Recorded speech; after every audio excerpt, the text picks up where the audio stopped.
From the Presidential Palace, Manila, Dateline Malacañang.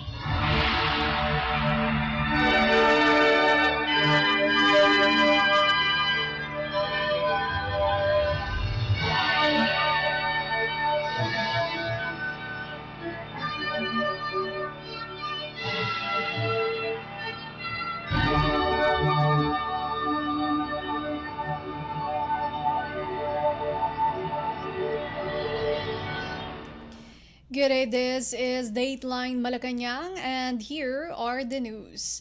Philippine President Ferdinand R. Marcos Jr. directed several government agencies to strengthen the administration's campaign in providing appropriate nutrition to Filipinos, headed by the National Nutrition Council, or NNC.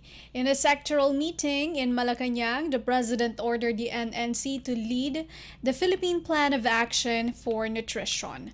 According to Department of Health or DOH Secretary Teodoro Herbosa, the chief executive underscored that various government agencies should coordinate to promote nutrition to Filipinos, starting with children.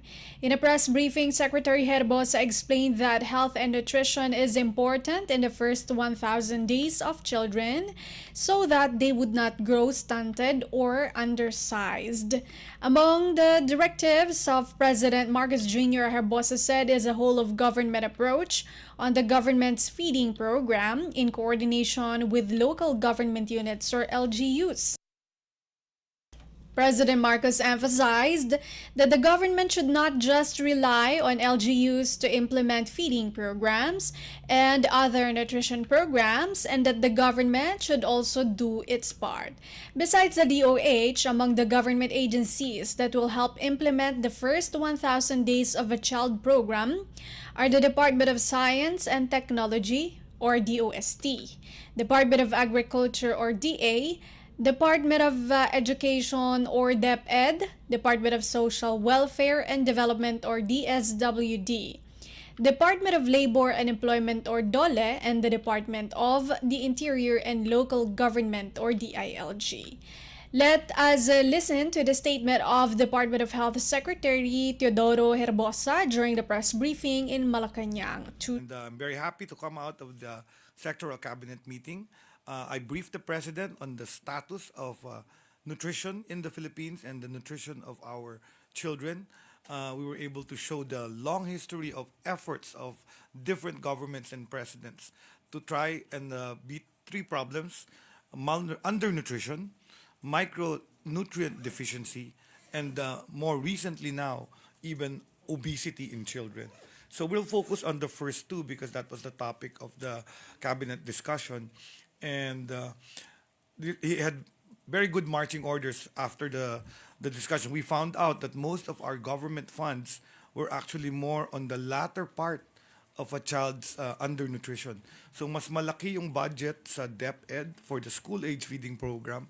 Then there's another amount of budget with the DSWD for the preschool kids. And then the DOH is left with the first 1,000 days, also with the budget that is smaller than the rest of the budgets.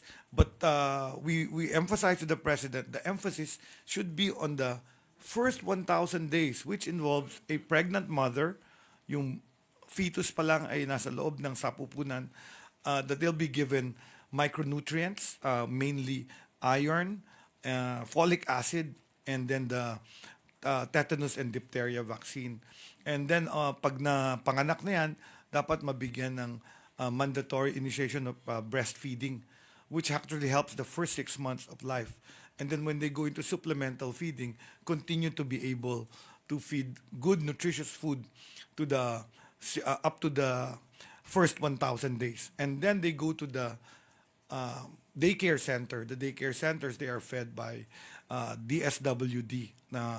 And also when they go to school, they are fed at the schools, at the public schools by DepEd.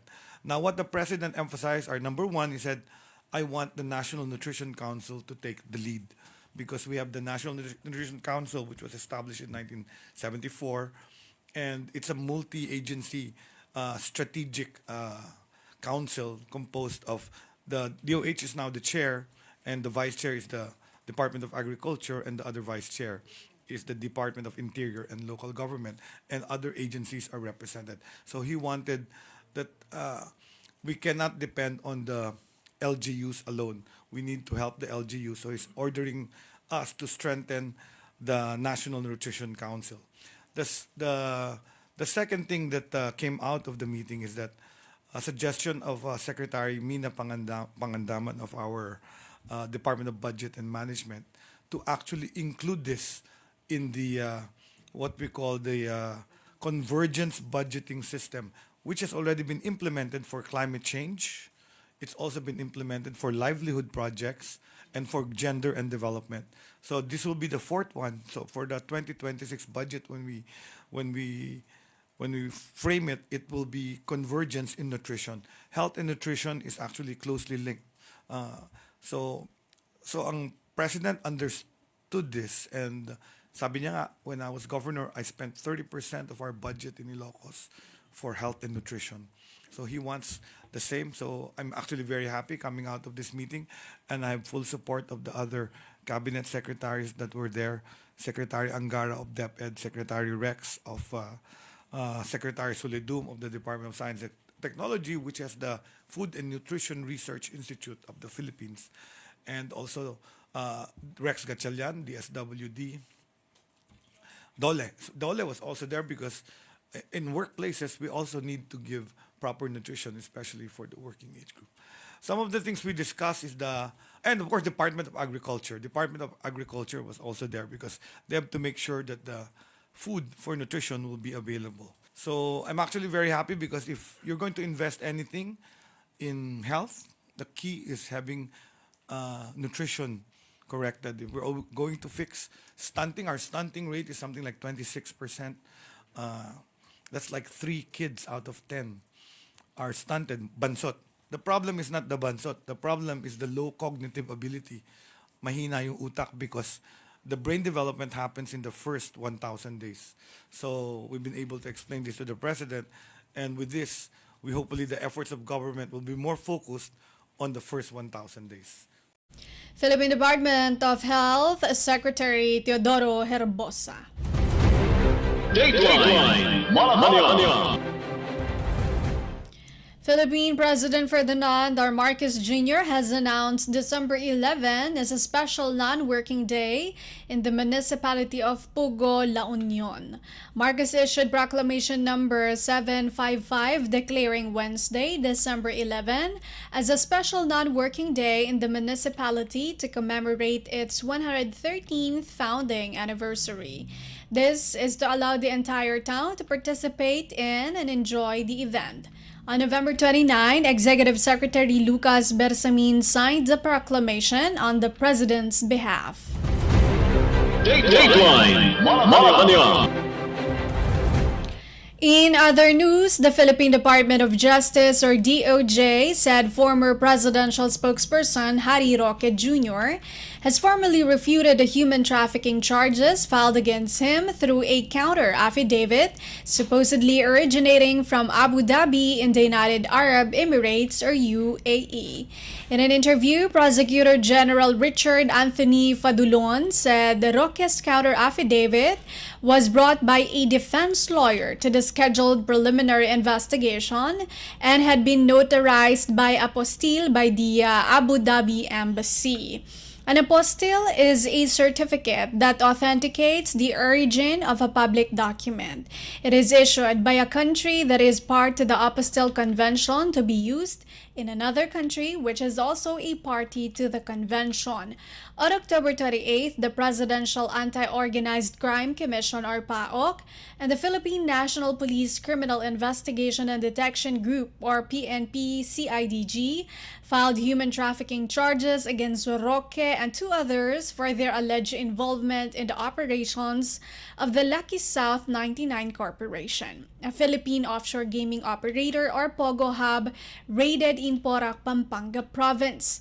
In a supplemental complaint filed before the Department of Justice or DOJ, Roque, Mercedes Macabasa, and Lei Tan were added to the complaints filed against Cassandra Leong and 43 others in September for violation of Republic Act or RA 9208 or the Anti-Trafficking in Persons Act of 2003 as amended by RA 10364 as further amended by RA 11862. Roque sought the dismissal of the complaint, saying that his inclusion in the supplemental complaint affidavit was mere afterthought. He said there was no evidence in indicating that he participated in the acts of trafficking, which include recruiting, transporting, transferring, harboring, obtaining, offering, hiring, providing or receiving a person purportedly trafficked, elements of human trafficking, and neither was there a conspiracy. Roque also claimed there was nothing illegal in his accompanying Ong to a meeting with PAGCOR executives. In a separate statement, the Philippine Department of Foreign Affairs or DFA confirmed that Roque was with his wife Myla when they personally appeared at the embassy on November 29 to avail themselves of consular services, particularly notarial services that do not require prior appointment. The DFA said the two were able to present valid passports and appear to be staying in the UAE legally. Dateline Malacañang.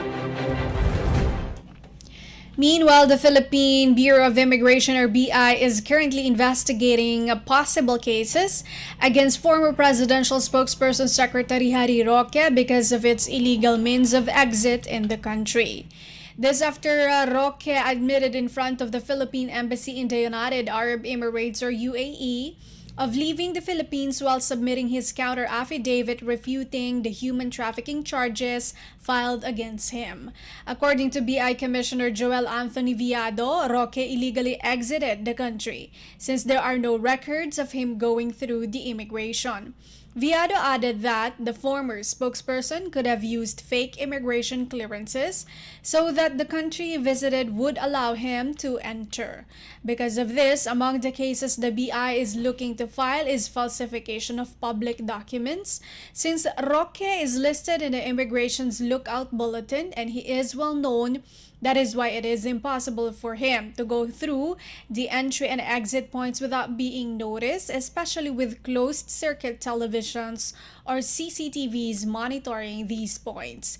Based on BI records, the last travel of Roque was recorded last July after he returned to the Philippines from Los Angeles in the United States. In a Zoom conference, the former spokesperson admitted that he is in a different country following his submission of a counter affidavit for charges of qualified human trafficking that was filed against him for his involvement in the illegal operations of the Lucky South 99 Corporation, a Philippine offshore gaming operator or POGO.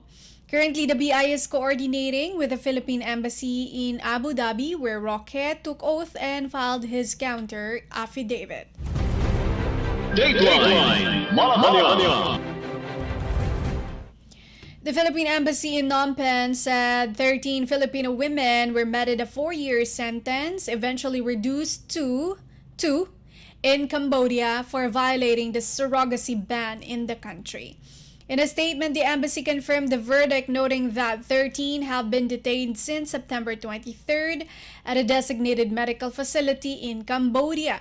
They were tried by a Cambodian court on November 28 to 29 for their participation in a surrogacy scheme and were found guilty of violating Cambodia's 2008 law on the suppression of human trafficking and sexual exploitation by the Candle Provincial Court on December 2nd. Violation of the ban on surrogacy is considered a felony. In the instant case, the embassy said the law carries a maximum penalty of 15 to 20 years. The Philippine government, it said, will continue to provide appropriate and necessary support, including legal and consular assistance to the 13 Filipinos for the duration of their stay in Cambodia.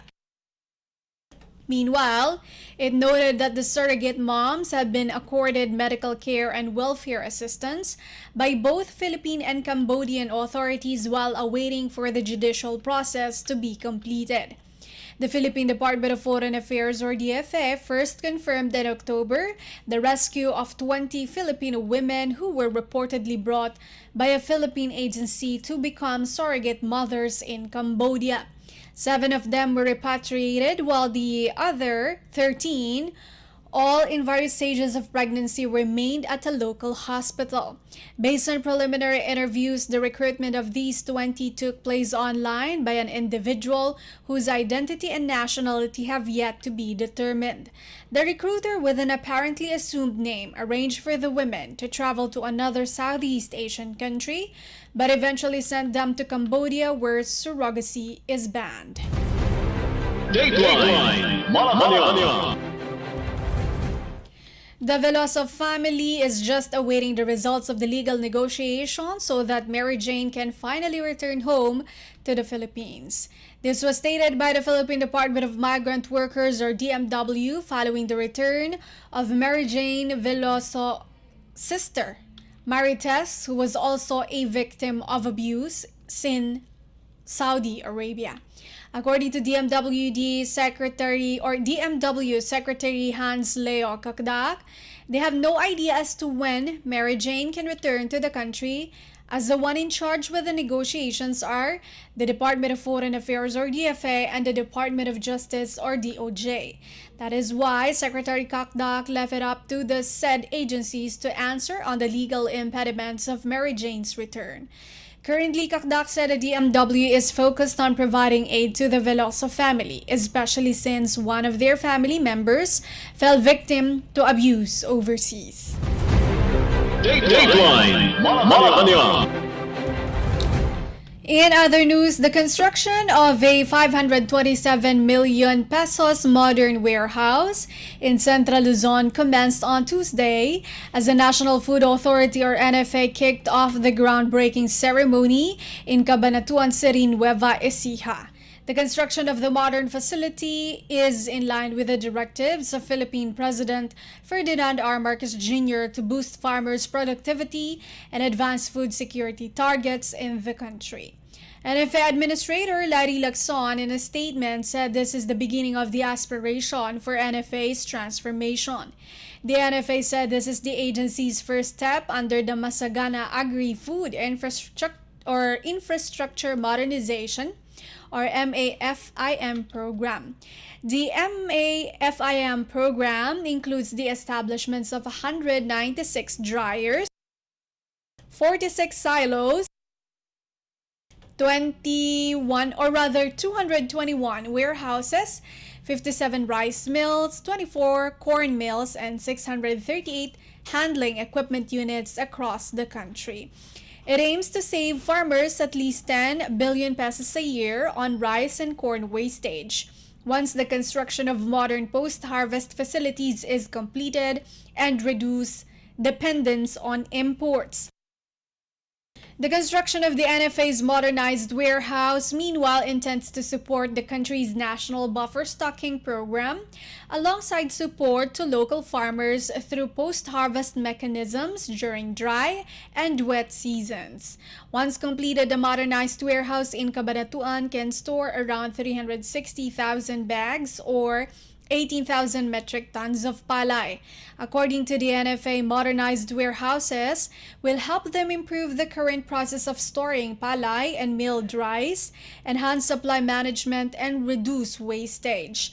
In September, Lacson said the administration's implementation of 93 billion pesos worth of MAFIM is on track, with more post-harvest infrastructure set to be built in the next 3 years. Dateline Malacañang. Bureau of the Treasury, or BTR's data released on Tuesday showed that the country's total outstanding debt slightly increased by 0.8% to 16.2 trillion pesos as of end October. It said the increase was primarily driven by the valuation impact of peso depreciation against the US dollar from 56.017 at end September 2024 to 58.198 at end October 2024. Domestic debt, which accounted for about 67.98% of the total debt stock, amounted to 10.89 trillion pesos, 0.4% lower than the end September level. The BTR said the decline was primarily due to the 52.65 billion pesos net redemption of government securities, partially offset by the 6.23 billion pesos escalation in peso conversion of US dollar denominated domestic debt due to the weakened peso. The total external debt, meanwhile, went up by 3.5% to 5.13 trillion pesos. It noted that the impact of peso depreciation against the US dollar also increased external debt. Dateline Malacañang. The Philippine Land Transportation Office, or LTO, reaffirmed that its policy establishing guidelines for the use of makeshift plates remains suspended, citing concerns raised by some vehicle owners. In a statement, the LTO stated that in addition to Memorandum Circular VDM 2024-2721, which established guidelines for the use of improvised plates for motor vehicles and motorcycles, Memorandum Circular number VDM 2024-2722 is also suspended. Over 100 motorbike riders protested the policy in the Senate, prompting the LTO to issue a statement. Memorandum Circular number VDM 2024-2722 establishes the guidelines for implementation and participation in the motorcycle taxi pilot study. According to a memorandum issued by LTO Chief Assistant Secretary Vigor Mendoza II on November 27, both memoranda implementations were suspended until further notice. The suspension was prompted by concerns made by motor vehicle owners who wanted more time to obtain their plates. The LTO reaffirmed that it supported motor vehicle owners in obtaining their license plates through an order issued by Mendoza, urging all motor vehicle dealers to expedite the release of license plates that were still in their custody. Mendoza also authorized all LTO regional and district offices to develop a program that would allow license plates to be delivered door to door and for free. Mendoza previously stated that the deferral of the two policies was due to the request of motor vehicle owners and other stakeholders. Dateline Malacañang. The National Bureau of Investigation, or NBI, announced the arrest of the Marawi City Vice Mayor, who is wanted for murder and attempted murder in 2013. In a statement, the NBI said Anwar Romuros, also known as Anwar Abdul Rauf, was arrested on Monday at the city's Hall of Justice after a flag-raising ceremony pursuant to a warrant issued by the Caloocan City Regional Trial Court. The arrest was made possible with the help of the Philippine Army, Task Force Marawi, and Task Force Cagayan de Oro City. The cases of murder and attempted murder stem from a legitimate service of a search warrant for violation of Republic Act 9165, a Dangerous Drugs Act, by the NBI in Tala, Caloocan City in 2013. NBI agents were already implementing the warrant when a group of armed individuals led by Romuros opened fire and killed one Latif Sultan and wounded several others. The cases were filed by Sultan's wife. The witness in the case, Abdul Rauf Alim Dimaporo, positively identified the incumbent vice mayor. The NBI said the other co-accused are at large. Dateline Malacañang. The United States government, through the U.S. Agency for International Development, or USAID, has donated over 7.6 million pesos worth of educational materials to schools severely hit by the recent typhoon in Bicol. The U.S. Embassy in Manila said this will support the continuity of learning for over 18,500 students in affected areas. USAID Philippines Acting Education Office Director Yvette Malcholin said they recognize that education is not just a means of learning but a lifeline that helps restore hope and builds resilience. The aid package includes 18,600 learner kits and 18,884 early grade reading materials to help guarantee learning continuity for students in kindergarten through grade 3.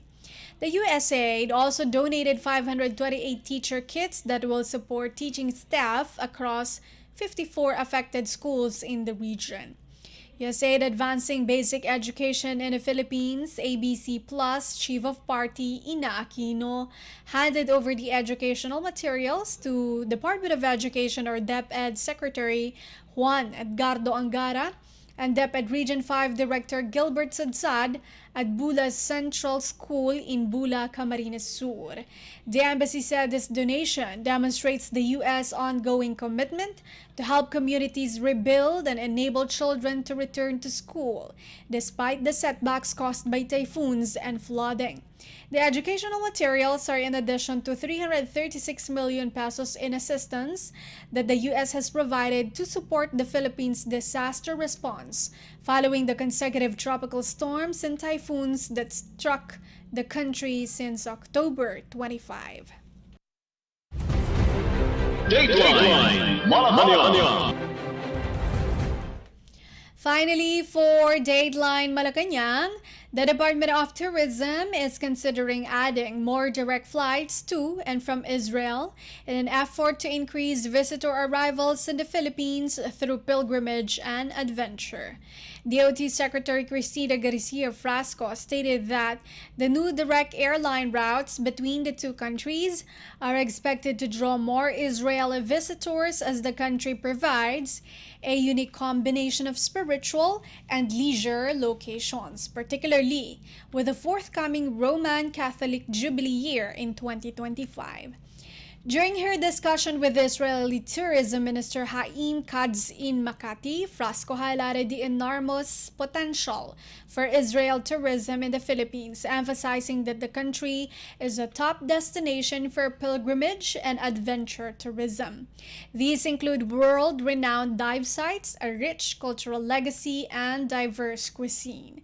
Katz welcomed Filipino travelers to the Holy Land and offered weekly direct flights between the two countries to expand travel options and develop tourism connections. According to DOT data, Israeli tourist arrivals have continuously climbed, reaching 13,835 this year. Katz believes direct flights may attract up to 100,000 Israeli visitors each year, establishing the Philippines as an important Southeast Asian destination for Israeli tourism. Despite the Department of Foreign Affairs or DFA advice against non-essential travel to Israel, owing to persistent security concerns, the DOT is dedicated to strengthening relationships with Israel in pilgrimage, heritage, diving, and gourmet tourism. Frasco emphasized that tourism plays an important role in strengthening cultural and economic relations between the two countries. Dateline Malacañang. And that is all for today's Dateline Malacañang for Radyo Pilipinas World Service. This has been Bea Gaza-de Guzman. From the Presidential Palace, Manila, Dateline Malacañang.